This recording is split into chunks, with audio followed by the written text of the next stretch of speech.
আসসালামু আলাইকুম, সবাইকে স্বাগত জানাচ্ছি বাংলাদেশের সর্বপ্রথম পূর্ণাঙ্গ ডিজিটাল একটি সহায়ক বই ইজি অ্যাকাউন্টিং বইয়ের বেসিক কনসেপ্টের ক্লাসে। খেয়াল করে দেখো, আমরা আমাদের এই ইজি অ্যাকাউন্টিং বইয়ের যেই বেসিক কনসেপ্টের যে সেকশনটা, এই সেকশনটাকে আমরা বেশ কয়েকটা সেগমেন্টে ভাগ করেছি। আমরা সবার প্রথমে রেখেছি সব অধ্যায়ের ধারণাগত মূল শব্দাবলী, যেটা আমরা ইতিপূর্বেই আলোচনা করে ফেলেছি।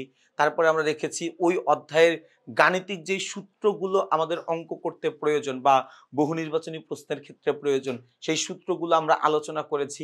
দেন আমরা আলোচনা করেছি ওই অধ্যায়ের বেসিক যেই থিওরিটিক্যাল কনসেপ্টগুলো আছে, সেই কনসেপ্টগুলো আমরা আলোচনা করার চেষ্টা করেছি এবং সর্বশেষ গিয়ে আমরা ওই অধ্যায়ে যে ম্যাথমেটিক্যাল বেসিক আছে, গাণিতিক সমস্যাবলীর নিয়মাবলী, গাণিতিক সমস্যাবলী সমাধানের নিয়মাবলী, সেইগুলো নিয়ে আমরা আলোচনা করেছি।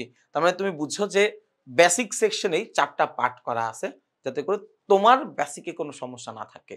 যেভাবে তুমি চাও, আমি চাইলে পুরো একটা ক্লাসে বেসিক নেওয়া যাইতো, একটা সেগমেন্টে রাখা যাইতো, জিনিসটা খুবই তোমার কাছে এক্সস্টেড লাগতো, খুবই গিজিবিজি মনে হইতো বা খুবই মানে টাইট মনে হইতো আর কি। যে কারণে আমি এরকম করে ইচ্ছা করে রেখেছি যে তুমি একটু রিল্যাক্স থাকো, তোমার কাছে যেন টার্গেটটা ছোট মনে হয়, যে অল্প একটু ওকে ফাইন একটু পড়ে ফেলি, আচ্ছা এরপরে অল্প একটু, মানে আমরা বেসিকের তুমি ইউটিউবে খুঁজলে আমার 2 ঘন্টারও ক্লাস পাবে একটা অধ্যায়ে, 1.5 ঘন্টার ক্লাস পাবে একটা ক্লাসে, পুরোটা আমরা আলোচনা করেছি, এরকম পাবা তুমি। আমার কাছে মনে হয় যে এইভাবে আলোচনা করাটা সহজ, এভাবে আলোচনা করাটা স্ট্যান্ডার্ড, যাতে করে সকল স্তরের সবাই এই জিনিসগুলো বুঝতে পারে। ওকে, আমরা আলোচনা করছি, আমাদের অধ্যায়ের নাম হচ্ছে জাবেদা। ষষ্ঠ অধ্যায়ের কিছু গাণিতিক সূত্র ব্যবহার করবো, যে সূত্রগুলো আসলে আমাদের বেশ কাজে লাগে আর কি অঙ্ক করার ক্ষেত্রে। যেমন আমরা যদি আসি একটু উপরে তুলে দেই, তাহলে সবগুলো সূত্র একবারে দেখতে পাবো।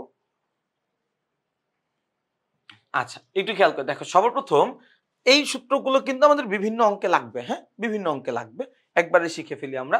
দেখো, সমাপনী ব্যাংক জমা বা ব্যাংক জমার উদ্ধৃত্ত আমাদের মাঝে মাঝে ক নাম্বার প্রশ্নে বলে যে সমাপনী ব্যাংক জমার পরিমাণ নির্ণয় করো। কি বলে ভাইয়া? আমাদেরকে মাঝে মাঝে বলে যে সমাপনী ব্যাংক জমার পরিমাণ নির্ণয় করো। এখন সমাপনী ব্যাংক জমা আসলে কি, কিভাবে বের করে, তাই না? দেখো ভাইয়া, সমাপনী ব্যাংক জমা মানে হচ্ছে বছর শেষে বা মাস শেষে আমার ব্যাংক হিসেবে কত টাকা আছে।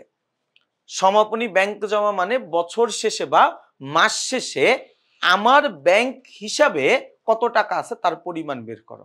তার পরিমাণ আমরা কেমনে বের করতে পারি? পরিমাণ আমরা বের করতে পারি যে বছরের শুরুতে আমার অ্যাকাউন্টে যত টাকা ছিল প্লাস এমন সকল লেনদেন, যেই সকল লেনদেন করার ফলে আমার ব্যাংকের অ্যাকাউন্টে টাকা বাড়ে। এই এমন সকল লেনদেন, যেই সকল লেনদেনের ফলে আমার ব্যাংক হিসাবে টাকা বাড়ে। ব্যাংক হিসাবে টাকা কি বাড়ে? মনে করো আমি ব্যাংকের মাধ্যমে পণ্য বিক্রি করছি, তাহলে আমার ব্যাংকের টাকা বাড়বে।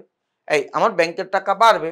আবার আমি ব্যবসায় থেকে যদি কি করি, ব্যাংকে টাকা জমা দিয়ে দিই। আমি কি করি, আমি যদি ব্যবসায়ের পক্ষ থেকে, মনে করো আমার ক্যাশে অনেক টাকা হয়ে গেছে, 10 লাখ টাকা ক্যাশ হয়ে গেছে, 10 লাখ টাকা আমার কাছে ক্যাশ রাখার দরকার আছে, আমি 8 লাখ টাকা ব্যাংকে জমা দিয়ে দিলাম। এর ফলেও কিন্তু আমার ব্যাংকের টাকা বেড়ে যায়। আবার আমার কোনো একটা প্রয়োজনে আমি ব্যাংক থেকে টাকা উত্তোলন করলাম, অফিসের প্রয়োজনে, মালিকের প্রয়োজনে মালিক ব্যাংক থেকে টাকা উত্তোলন করলো, এর ফলে কিন্তু আমার ব্যাংকের টাকা কমে যায়। তো ব্যাংক থেকে টাকা উত্তোলন, এটা আমরা কি করে দিব, তখন বাদ দিয়ে দিব। এছাড়া জানা অজানা এমন অনেক কারণ রয়েছে যার ফলে আমার ব্যাংকের টাকা কমে যায়। আমাকে জাস্ট মাথায় রাখা লাগবে ব্যাংকে টাকা আসছে না চলে গেছে। যদি ব্যাংকে টাকা আসে সেটা যোগ করব, যদি ব্যাংক থেকে টাকা চলে যায়, ব্যাংক থেকে টাকা চলে যায়, তাহলে সেটা আমি বাদ দিয়ে দিব। এইভাবে আমি চাইলে কি করতে পারবো, এভাবে আমি চাইলে ব্যাংক জমার উদ্ধৃত্ত বের করতে পারবো। ওকে, প্রারম্ভিক মূলধন নির্ণয়, এটা আমরা দ্বিতীয় অধ্যায়ে এই সূত্রটা শিখেছি, তৃতীয় অধ্যায়ে শিখেছি, ষষ্ঠ অধ্যায়ে শিখবো। অধ্যায় ভেদে সূত্রের পরিবর্তন হয় কিছুটা, তার কারণ সূত্রের পরিবর্তন হওয়ার মূল কারণ হচ্ছে কি, আমাদের সব অধ্যায় আসলে সব ধরনের জিনিস থাকে না। এই সব অধ্যায় আমাদের সব ধরনের জিনিস থাকে না বা লাগে না। যেমন প্রারম্ভিক মূলধন, এটা বের করতে পারি ব্যবসায় শুরুতে মালিক কর্তৃক প্রদত্ত মূলধন, প্রারম্ভিক ব্যাংক জমা, পণ্যের প্রারম্ভিক উদ্ধৃত্ত, অন্যান্য প্রারম্ভিক সম্পদের সমষ্টি, সেখান থেকে আমি বাদ দিয়ে দিব আমার ব্যবসায় যে প্রারম্ভিক দায় আছে সেটার পরিমাণ, তাই না? আচ্ছা, নিট মূলধন বা মালিকানা সত্ত্ব বলতে পারি, এই সূত্রটা অনেক বেশি কাজে লাগবে আমাদের। আমরা প্রারম্ভিক মূলধনের সাথে আমার ব্যবসায়ের অতিরিক্ত মূলধনের পরিমাণ যোগ করব, বাদ দিয়ে দিব উত্তোলন, বাদ দিয়ে দিব আয়কর, বাদ দিয়ে দিব জীবন বীমা প্রিমিয়াম। তাহলে আমার নিট মূলধন, বছর শেষে মূলধনের পরিমাণ, মাস শেষে মূলধনের পরিমাণ, হিসাবকাল শেষে মূলধনের পরিমাণ আমরা এই সূত্রের মাধ্যমে বের করতে পারবো। এরপর ধারে ক্রয়, আমাকে মাঝে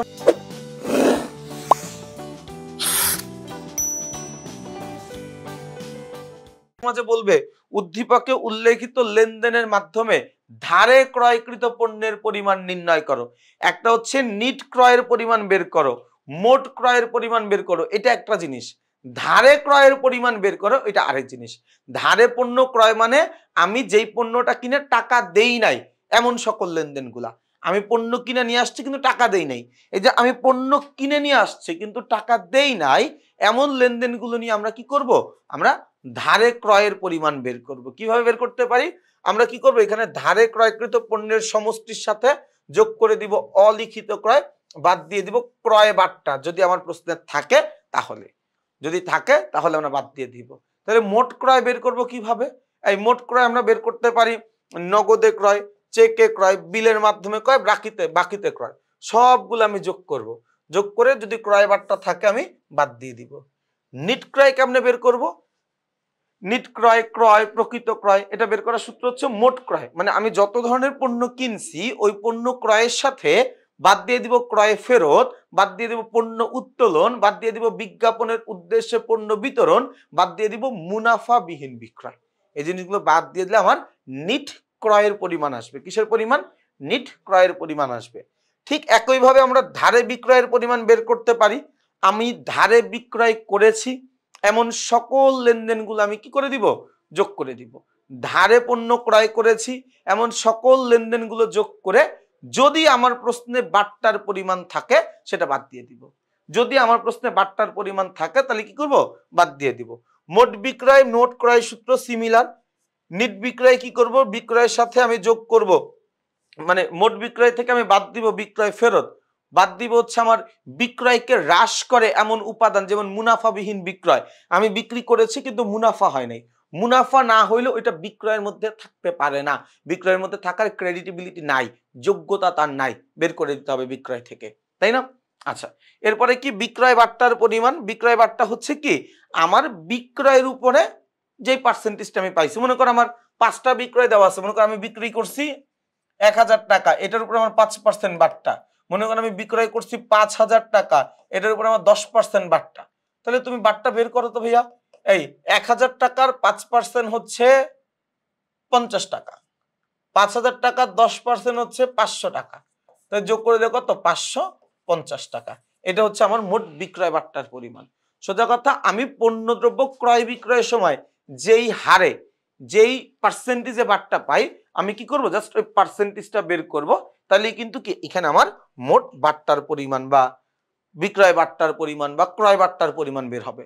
মাঝে মাঝে আমার কাছে জানতে চায় মোট বাট্টা, মোট কারবারি বাট্টা বের করো, মোট ব্যবসায়িক বাট্টা বের করো, ওইখানে কিন্তু আমাকে আলাদা করে বলে নাই ক্রয় বাট্টা বের করো, বিক্রয় বাট্টা বের করো, এরকম কিন্তু কিছু বলে নেই। সেক্ষেত্রে আমরা কি করব, ক্রয় বাট্টা এবং বিক্রয় বাট্টা দুইটা বের করেই আমি যোগ করে দিব। তাহলে কি দেখবা, তাহলে দেখবা আমাদের উত্তরটা হয়ে যাচ্ছে। তাহলে দেখো খুবই অল্প সূত্র, 12টা সূত্র মাত্র, এর মধ্যে অনেকগুলা সূত্র তোমাদেরকে মুখস্থও করতে হবে না, আমরা অঙ্কগুলোই এমন ভাবে প্র্যাকটিস করব যাতে করে তোমার কাছে মনে কোনো সূত্রই তো লাগলো না, এরকমটা তোমার কাছে মনে হবে, বাট ওটার পেছনে তো সূত্র আছে, হয়তো আমি সূত্রটা ইচ্ছা করে তোমাকে বলবো না, তাহলে তুমি একটু প্যারা লাগবে, ভাইয়া সূত্র মুখস্থ করতে হবে, একটু প্যারা মনে হবে।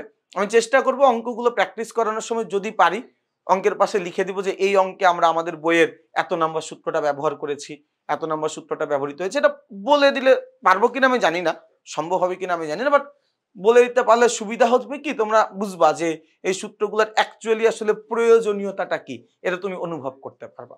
যাই হোক, আমরা গাণিতিক সূত্রগুলো নিয়ে আলোচনা করলাম, ইনশাআল্লাহ এর পরের ক্লাসে আমরা এই অধ্যায় পাঠ সম্পর্কিত কিছু তথ্যচিত্র নিয়ে আমরা আলোচনা করব। সবাইকে একটা কথাই বলবো, খুবই চমৎকার একটা বই হয়েছে, বিশেষ করে এই পুরো ইজি অ্যাকাউন্টিং বইয়ে বেসিকের সেকশনটা যেভাবে সাজানো রয়েছে এভাবে তুমি বাজারে অন্য কোনো বইতে বেসিকগুলো পাবা না।